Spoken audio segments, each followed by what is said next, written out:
Welcome to the Army Empire Podcast, your go-to podcast for insightful tips on investment strategies, entrepreneurship, and all things money matters. Join Bernard Alerte, your guide on this journey to financial freedom. Each episode will dive into expert advice, practical strategies, and inspiring stories to help you take control of your financial future. Whether you're an aspiring entrepreneur or a seasoned investor, we've got something for everyone. So get ready to unlock your financial potential and make your money work for you. And now, let's welcome your host, Bernard Alerte.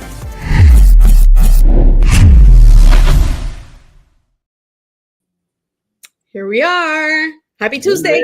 How you doing? How's everybody doing? How are you? We are doing good over here. How are you guys doing over there? Exciting things happen. We're excited because Eileen flew to New York to pick up the grandson, so he's coming and spend a couple weeks with us. So we're excited about that. Oh, we love that. We love that. All right. So I see numbers going up. I have Instagram up. We are live on Instagram, Facebook, and YouTube. So if you're on, please say hello. We'd like to know where you're watching from, and what platform you're on. Which is your favorite? Are you a YouTuber? Are you a Facebooker, or are you an Instagrammer? We want to know where you're watching from and our audience. We're here every Tuesday at 8 p.m. to discuss all things money matters, as you heard in the intro. So Bernard, we had a fantastic episode last week. Lots of great numbers, lots of folks that have been watching. What is the topic for today? The topic for today is a very controversial topic, but it's actually so much in the news right now, all over the place. People ask me so many questions about this. Is we call IUL, right? We talk IUL, which stands for Index Universal Life, okay? Which is a life insurance product, and it's very popular out there these days, but it's probably also one of the most misunderstood products out there. So we wanted to make sure that people understand exactly what they're getting, because it's very popular, especially with a lot of TikTokers, platforms using that and talking, and there's a lot of misconception with that. So we want to clarify that so people are very clear exactly what they're getting, because our whole platform we talk about, Liz, is education. For sure. That's what you're going to find here. You're going to find education and knowledge. And you're saying that this is a type of life insurance? Yeah, it's a type of life insurance product that it's very popular out there, believe it or not, but there's a reason it's very popular, and we're going to try to talk about it towards the end. Okay, here we go. So let's dig right into it, okay? Index Universal Life is touted in the industry as a great marriage between life insurance protection, investment, or cash value, right? But IUL, right, is it a great deal as it sounds? And when you look at the IUL actually works, the answer to that question is resounding no. It doesn't work exactly the way it's supposed to work. And let me share with you why. If you look at the next slide, right? The next slide, what is IUL? It's a type of cash value life insurance policy that's marketed as an investment. So what they do, they talk about it's a great investment, right? It's a great way to build wealth, generation wealth. It's a great way to do that. But this is because here's what happens. The cash value portion of the policy is tied into an index, which has S&P 500. So let me break it down in simple terms. When you get a life insurance, when you get a whole life or any cash value policies, what happens, you pay a premium to the insurance company every single month. So let's say you pay $300 a month, for example. Okay. So part of the 300 is divided in two. Part of the 300 might go towards the cost of insurance, which is for the face amount, right? And the other part goes towards a cash value. Now, let me clarify something. The part of the face amount, you can never borrow from that money, from that face amount. So let's say, for example, you're protected for $300,000, $100,000, or $50,000, $400,000. You can never, ever borrow from the face amount. There's not a policy in existence that allows you to borrow from the face amount. So it almost sounds like this is a whole and a term mushed together. Whole and cash value mesh together. Absolutely. So the cash value portion of it, right? So let's say, for example, a client's paying $300 a month for a policy. Let's say $150 a month is going towards the cost of insurance, and the $150 is going towards the cash value. Now, the cash value portion is invested in an index, such as the S&P 500, which is a stock, which is the stock market, part of the stock market, in other words. Okay. S&P 500. Now, if you look at, in theory, That should mean if the market has a great year, that means the cash value should also have a great year, right? If it makes sense. Yes. But it doesn't work that way. So in other words, if the market, like last year, the market did pretty good. I mean, the market did 20%, S&P 500, 20 or 30%, some funds done. That means you should have gotten 20% that if that was the case, but not so fast. Why is that? Because the money, if you look at the next slide, the money never enters the market. See, with IUL policy, the money funded towards the cash value portion policy is never actually invested in the market. Instead, the insurer holds your cash value and pays your return on the annual growth of a specific index. What does that actually mean? That means the money portion of cash value of the policy, when you give it to, let's say, insurance company ABC, they don't invest it. They invest it directly in the market. Mm-hmm. For them. And they're going to give you a specific return on that index. So they'll say, you know what? We're going to take Liz's money. We're going to invest it in the market, but not the portion of Liz's money we're going to give her a return on. So let's say if we're going to invest it. So if the market does 15, 20, 25%, we're only going to give her, let's say 7%, 8%, or 10%. Yeah. No, they're not. It's not supposed, but that's exactly what they do. So your money's never invested in the market.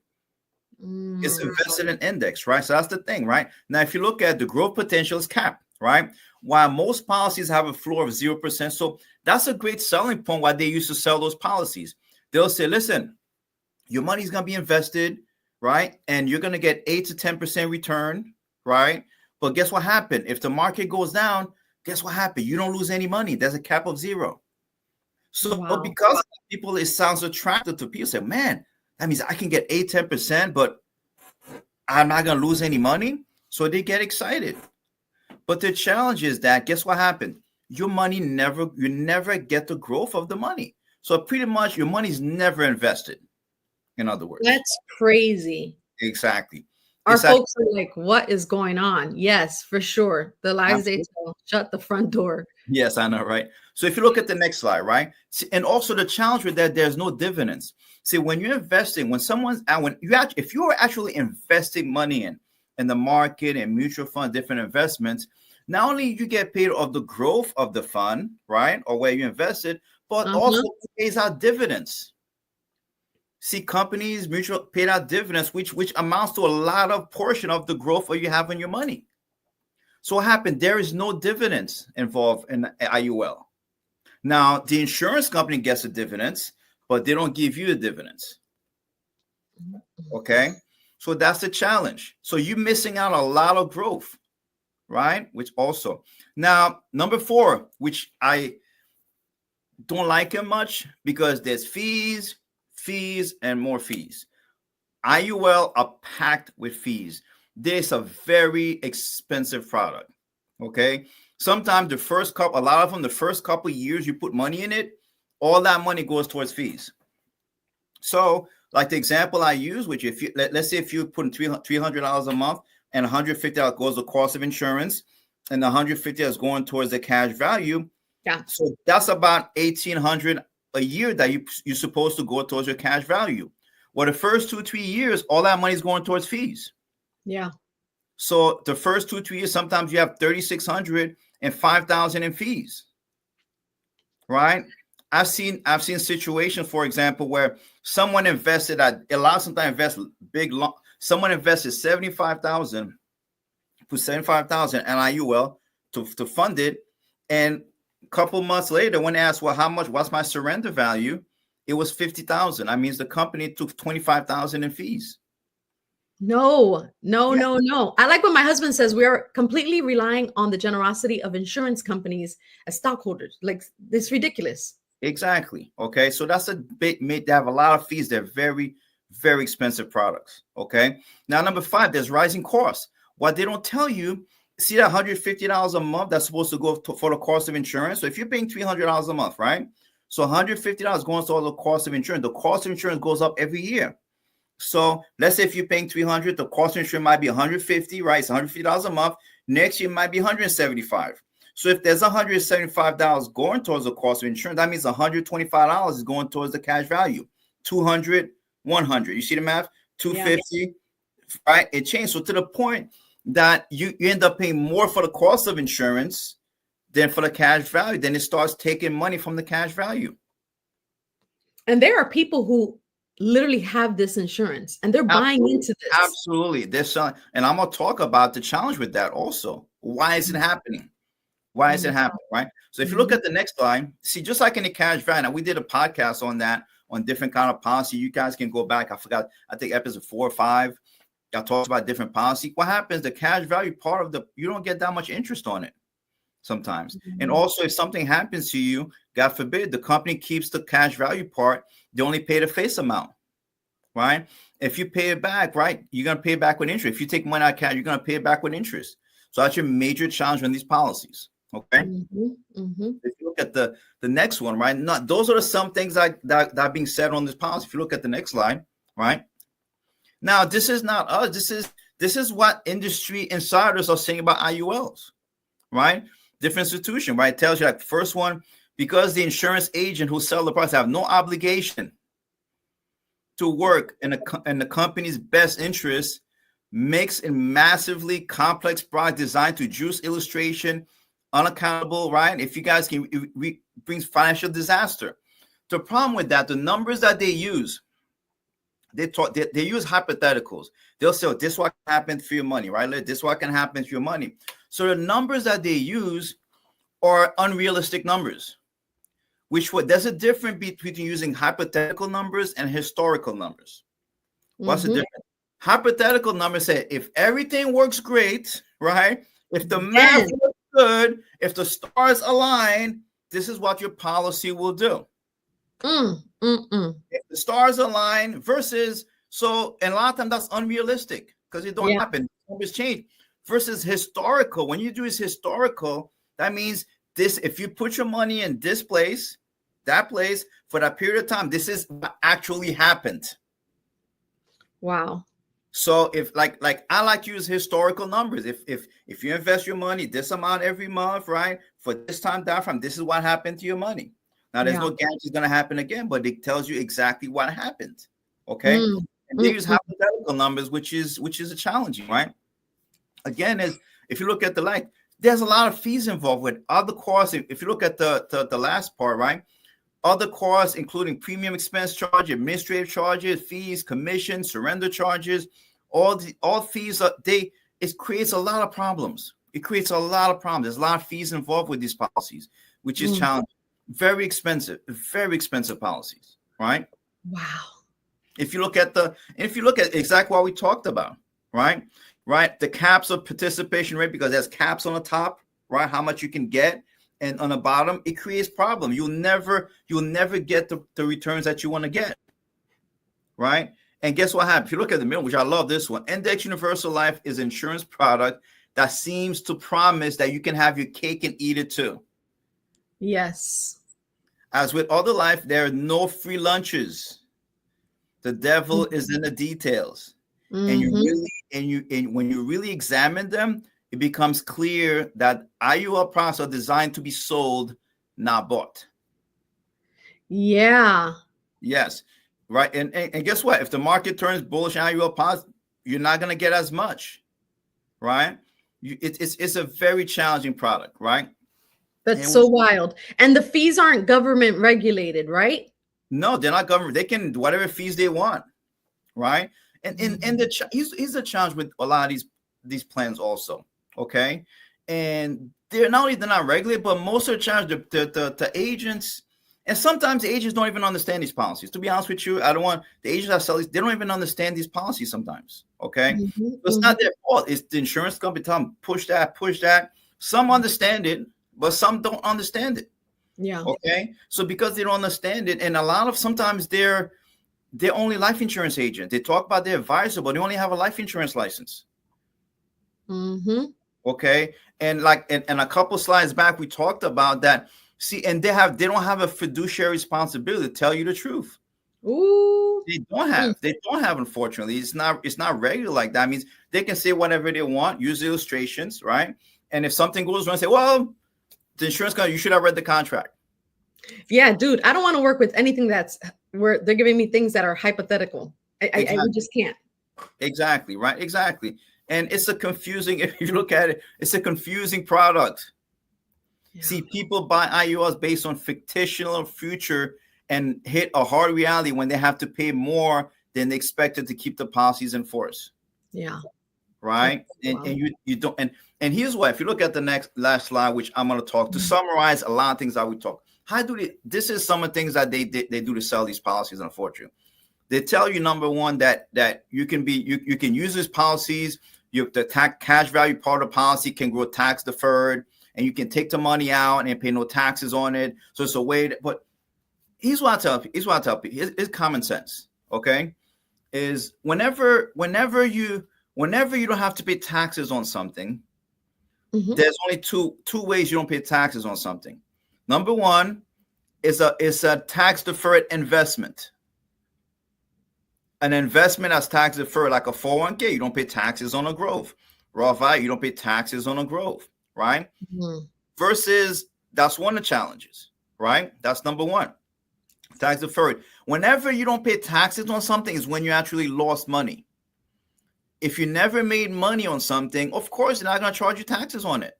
So if you invested, if you put 75,000 or something like that and IUL, right? And now you have 50, 60,000, you can take 60,000 and pay zero tax on. Why? Because you lost money. Wild. So they're not going to tax you on something that you didn't make any money on. So they tell you to grow your money tax deferred, but I can guarantee you, if you had this policy for a long time, put 75,000 in a policy, and let's say if you had it for 20, 25 years, and let's say it grows to 100,000 by miracle, right? And guess what happens? Try to take $100,000 and pay no taxes on it, see what happens. I guarantee you pay tax on 25,000 on a growth. I can guarantee you that. So it's very misleading when it comes to that. Yeah. Okay? Exactly. Yeah. If you look at the next slide, which I love this slide, whenever I deal with my clients, families I help, okay, and people, here's what I tell people: there's only one. When you look at your money, there's only one lens that you need to look when you look at your money, is math. That's it. Not philosophy, not hypotheticals, not like oh my gosh, to something. No, it's math. I tell all the time. Whenever you wonder if you make the right decision, does the math make sense? I've heard you say something like that. The math ain't mathin'. Math ain't mathin'. Does the math make sense? If I do this versus this option, which one makes sense? And it doesn't make sense. And for the consumer, it doesn't make sense for the consumer. But it makes 100% sense for an insurance company. It makes 100% sense for what? For the people that are selling these policies. Why? Because they're a high commission product. High commission product. Because guess what happens, right? In the insurance business, you get paid a lot of money off the yearly premium that you're paying. You get a high commission on that the first year. Yeah. You can get 50% to 100% commissions on that. Depends. So if you put 5,000 in the IUL, guess what happens? You can get 50 to 100% of the 5,000. Yeah. Yep. Exactly. 50, 100% of 5,000. Yeah. Right. And that's what happens sometimes. Versus if you were to, let's say, get pure insurance for low cost and you invest the difference, you don't get paid the same way. So why is that? So the reason what's happened is the agents make more money up front on these plans than ever. So they encourage their clients to get those plans. Yeah.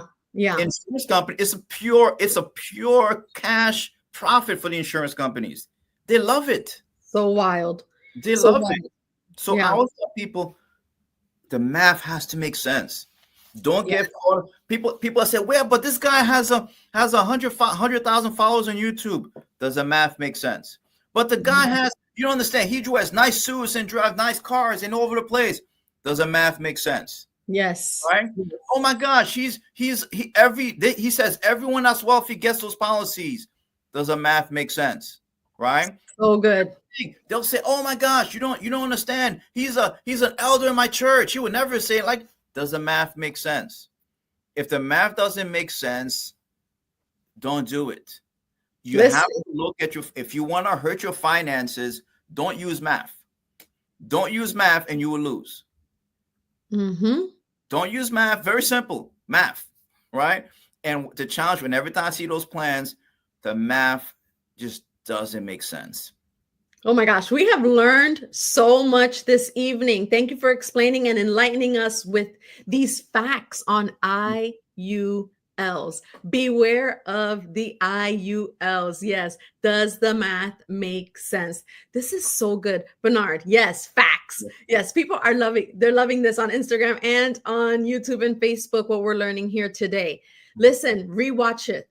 Send this to somebody. If you hear the word IUL, send them this episode so they can understand and get all the facts of IULs. Listen, beware of that stuff, the hypotheticals, all the madness that is part of this life insurance. Thank you so much, Bernard, for enlightening us today. And we'll do some more future episodes on that, delve more into it, so people even you can have questions. We can use different options that people have, but we want people to be educated on this, because it's a lot of people, again, hurt by this. They don't understand why they're getting, and to me, it breaks my heart. It really does when I see, and I talked about people are taking money out of their retirement plans to put in those plans. No, they're taking money out of 401k, and I'll talk about the challenges, right? They take money out of 401ks and they put in those plans, take my IRAs and paying fees, and to me, it's bad. And like I saw episode 2, I said, just because someone has a platform to talk about something doesn't give them the authority to do it. So good. So good. Great information. You Absolutely. Can't hear this enough. Yes, Dion, so good. Thank you guys for watching. If you're watching the replay, please let us know that you're watching the replay so we know that you caught this episode. We are so grateful for you and for our audience. And Bernard, you are the best financial advisor, and we're excited about what's to come. So we will see you guys next Tuesday. We're always here a good 20-30 minutes discussing all things money matters. Yes, it's wisdom. It's the bomb. He's dropping them. Thank you so much for watching, and we hope to see you all next Tuesday. And happy Valentine's Day, guys. Remember, happy Valentine's Day. Yes. Don't get in trouble. All right, just remember that. Yeah, and don't spend too much money. Yes, have to. Bye. Take care, guys. Have a great one. Thanks for tuning in to the Army Empire podcast. If you enjoyed this episode, don't forget to subscribe and share it with your friends. Join us next week for another exciting edition, and until then, keep building your empire.